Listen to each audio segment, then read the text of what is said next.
आपका बहुत बहुत स्वागत है आज की इस नई वीडियो में। आज हम देखेंगे आकस्मिक व्यय या नैमित्तिक व्यय के बारे में। ये होता क्या है ना। इसको इंग्लिश में क्या बोलते हैं? कंटिजेंट चार्जेस, है ना। कंटिजेंट चार्जेस बोलते हैं। तो ये होता क्या है ना, जैसे हम कोषालय संहिता पढ़ते हैं तो कोषालय संहिता में आप इसको देखेंगे कि क्या होता है, कैसे होता है ना। बहुत सारे इसमें सहायक नियम हैं, तो उसके अंतर्गत हम इसको पढ़ने क्या करेंगे, प्रयास करेंगे, है ना। तो आकस्मिक व्यय या फिर नैमित्तिक व्यय होता क्या है? एग्जाम में आकस्मिक व्यय के नाम से पूछ सकता है या नैमित्तिक व्यय के नाम से पूछ सकता है ना। तो घुमा के पूछते हैं तो आपको समझना है ना। देखिए, किसी कार्यालय को सुचारू रूप से चलाने के लिए कुछ वस्तुओं की आवश्यकता होती है, ठीक है भाई। यहाँ पे है ना, आपको कार्यालय को चलाना है तो कुछ वस्तुओं की आवश्यकता तो होगी भाई, है ना। जैसे लेखन सामग्री हो गया, स्टेशनरी, डाक टिकट हो गया, स्टाम्प हो गया, टेलीफोन, विद्युत व्यय, है ना। तो इन सब पे जो व्यय होता है उसे क्या बोलते हैं? आकस्मिक व्यय बोलते हैं ना। मतलब अचानक से क्या हो जाएगा, इसमें व्यय होता है यहाँ पे। तो इसके लिए क्या क्या है ना, जो व्यय होते हैं इसके जो टाइप्स हैं कंटिजेंसीज के, है ना, तो उसको अपन देखते हैं। तो सबसे पहले फ्लो चार्ट देख लेते हैं। सबसे पहले होता है यहाँ पे सुविधा आकस्मिक व्यय, है ना। सुविधा आकस्मिक व्यय होता है। दूसरा होता है यहाँ पे पूर्ण प्रमाणिक, है ना, आकस्मिक व्यय। उसका यहाँ पे विशेष, है ना, स्पेशल व्यय होता है। उसका प्रति हस्ताक्षरित व्यय, है ना। ठीक ठीक है यहाँ पे, है ना। तो पहले छोटा नाम, फिर प से, है ना, पूर्ण प्रमाणित, है ना। उसका फिर छोटा नाम विशेष, है ना। उसका फिर प से प्रति हस्ताक्षरित। ऐसा याद रखना, छोटा नाम बड़ा नाम, छोटा नाम बड़ा नाम। तो यहाँ पे प से स्टार्ट होगा, फिर छोटा नाम, फिर प से स्टार्ट होगा। ऐसा करके याद रखो तो याद हो जाएगा ना। थोड़ा सा एग्जाम में याद आना चाहिए बस, है ना। तो इसके मेनली कितने प्रकार होते हैं? यहाँ पे 4 प्रकार होते हैं ना। तो आप आरेख ऐसा बना सकते हैं एग्जाम में, तो आपको नंबर मिलने की संभावना क्या हो जाएगी? बढ़ जाएगी, है ना। तो सबसे पहले देखते हैं यहाँ पे सुविधा आकस्मिक व्यय, है ना। सुविधा आकस्मिक क्या होता है यहाँ पे? इसमें आहरण अधिकारी को एक मुश्त राशि हर वर्ष उपलब्ध करा जाती है ना। आपको हर वर्ष इतनी राशि उपलब्ध करा दी जाएगी, आप इसको जैसे यूज करना चाहो करो, है ना। तो ये क्या होता है? सुविधा आकस्मिक व्यय, मतलब कॉन्ट्रैक्ट कंटिजेंसीज, है ना। इसमें क्या हो जाएगा, आपका एक मुश्त राशि उपलब्ध करा दी जाएगी, उसके हिसाब से यहाँ पे डीडीओ अधिकारी क्या करेगा? खर्चा करेगा, है ना। पुनः किसी प्रकार सिक्योरिटी की आवश्यकता इसमें नहीं होती भाई, एक बार साल में दे दिए, कोई दिक्कत वाली बात नहीं है ना। देख प्रॉपर्टी किसे मनाया जाता है? यहाँ पे CGTC 33 मनाया जाता है ना। इसमें उप प्रमाणों को, सब वाउचर को संलग्न करने की आवश्यकता नहीं होती, क्योंकि इसको पहले ही आपने क्या कर दिए, यहाँ पे स्वीकृत कर दिए हैं। तो बाद में इसको चेक करने की आवश्यकता ही नहीं है। संबंधित शासन को पता है कि आप कितना पैसा कहाँ क्या खर्च करेंगे, तो इसलिए एक साथ दे दिए। तो इसके लिए यहाँ पे जो सब वाउचर्स रहते हैं उनको संलग्न करने की आवश्यकता नहीं है ना। उसके देखिए यहाँ पे पूर्ण प्रमाणिक आकस्मिक व्यय, है ना। पूर्ण प्रमाणिक आकस्मिक व्यय क्या हो जाएगा यहाँ पे? इसके लिए न तो पूर्व मंजूरी की आवश्यकता होती है और न ही प्रति हस्ताक्षर की, ना। मतलब मंजूरी की आवश्यकता भी नहीं होगी यहाँ पे और प्रति हस्ताक्षर की आवश्यकता नहीं होगी। तो इसको किस में करते हैं भाई? यहाँ पे CG3C 34 में इसको प्रपत्र उपयोग किया जाता है ना।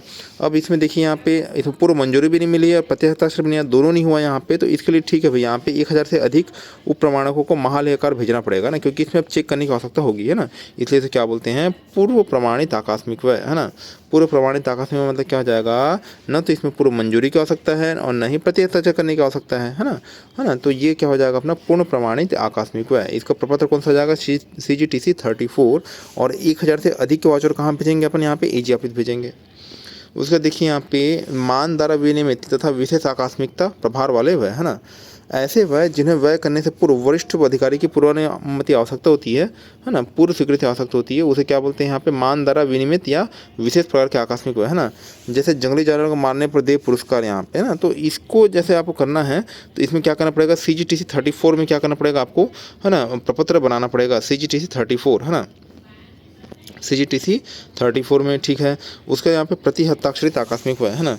प्रति हस्ताक्षर आकृति में हमें क्या हो जाएगा? इस श्रेणी के अंतर्गत आने वाले व्यय को करने के उपरांत नियंत्रण अधिकारी, है ना, नियंत्रण अधिकारी जो कंट्रोलिंग ऑफिसर रहता है उसका अनुमोदन क्या किया जाता है? प्राप्त किया जाता है ना। तो देखिए पहले इसमें आप पेमेंट कर दो, कोई दिक्कत नहीं, बाद में यहाँ पे अनुमति लेके क्या कर दो, उसके बाद AG ऑफिस यहाँ पे भेज दो आप, है ना। तो इस तरह से इसमें कुछ फ्लो चलता है। तो क्या हो जाएगा? कोषालय से राशि सार आकस्मिक व्यय बिल द्वारा निकाली जाती है ना। कोषालय से राशि किस में निकाली जाएगी? यहाँ पे सार आकस्मिक व्यय बिल द्वारा निकाली जाएगी। और इसका आहरण प्रपत्र क्या हो जाएगा? सार आकस्मिक व्यय बिल का आहरण प्रपत्र CGTC 35 का उपयोग किया जाता है। वैसे ही व्यय के बाद, है ना, व्यय के बाद विस्तृत आकस्मिक व्यय बिल तैयार किया जाता है ना। विस्तृत आकस्मिक व्यय बिल तैयार किया जाता है और विस्तृत बिल प्रपत्र CGTC 36 में बनाया जाता है ना। मतलब सार आकस्मिक व्यय बिल 35 में और विस्तृत आकस्मिक व्यय बिल कितने में बनाया जाएगा? यहाँ पे CGTC 36 में बनाया जाएगा। अब देखिए नियंत्रण अधिकारी इन बिलों पर प्रत्येक हस्ताक्षर कर महालेखाकार क्या करता है? वहाँ पे भेजेगा, ठीक है भाई। यहाँ पे बाद में प्रत्येक हस्ताक्षर कर लोगे, बाद में काउंटर साइन करा लो आप, उसके बाद कहाँ भेज दो? महालेखाकार कार्यालय भेज दो, तो इसमें भी काम अपना चल जाएगा, है ना। अब देखिए जो सुविधा, है ना, सुविधा आकस्मिक व्यय है ना। ये जो है इसमें मैंने क्या बोला था? एक मुश्त राशि प्रदान कर दी, स्वीकृति की आवश्यकता इसमें नहीं पड़ती है। तो इसके लिए जो छत्तीसगढ़ कोषालय से सहायक नियम 304 में इसके बारे में बताया गया है। किसमें? 304 4 में। उसका देखिए पूर्व प्रमाणित आकस्मिक व्यय है ना, तो इसमें किसमें बताया गया है ये, है ना, अपना सहायक नियम, छत्तीसगढ़ कोषालय संहिता सहायक नियम 308 में इसके बारे में बताया गया है। ठीक है भाई, यहाँ पे पूर्व प्रमाणित आकस्मिक में मतलब क्या जाएगा, इसमें ना तो पूर्व मंजूरी की आवश्यकता है और न ही प्रत्यक्ष कराने की आवश्यकता है ना। तो ये हो गया भाई यहाँ पे। और मान द्वारा विनियमित या फिर विशेष आकस्मिक प्रकार वाले व्यय, इसमें क्या हो जाएगा, इसके बारे में जो बताया गया है वो, है ना, किसमें बताया गया है, छत्तीसगढ़ कोषालय संहिता सहायक नियम 311 में बताया गया है ना। मतलब क्या हो जाएगा, ये 311 में बताया गया है, इसको अपने को बताना है। उसके बाद देखिए प्रति हस्ताक्षरित आकस्मिक व्यय, है ना, तो इसको किसमें बताया गया है, छत्तीसगढ़ कोषालय संहिता सहायक नियम 313, है ना, 313। तो अपना कितना क्या समझ में आ गया यहाँ अपने, अगर फ्लो चार्ट देखो तो 308 नहीं 304 में बताया गया है, इसको 308 में बताया गया है ना, 308। फिर यहाँ 311 विशेष वाले किस में, 311 में, और लास्ट में अपना 300 किस में आ जाएगा, 313 में। तो 304 308 फिर 311 313, ऐसे करके इसको याद रखना है अपने को। ठीक है, तो संविधा वाला 304 में, पूर्व प्रमाणित 308 में, विशेष वाला किस में 311 में, और अपना प्रतिशत किस में हो जाएगा 313 में, है ना। तो इस टाइप से अपने क्या रखना है, याद रखना है।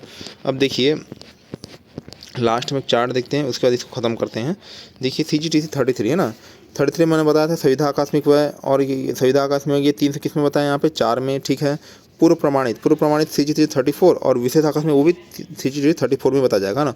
और पूर्व प्रमाणित किस में बताया गया यहाँ पे 308 में, और विशेष वाला 311 में। ठीक है, अब देखिए CGTC 35 में सार आकस्मिक व्यय बिल और विस्तृत आकस्मिक व्यय बिल किस में हो जाएगा, CGTC 36 में ना।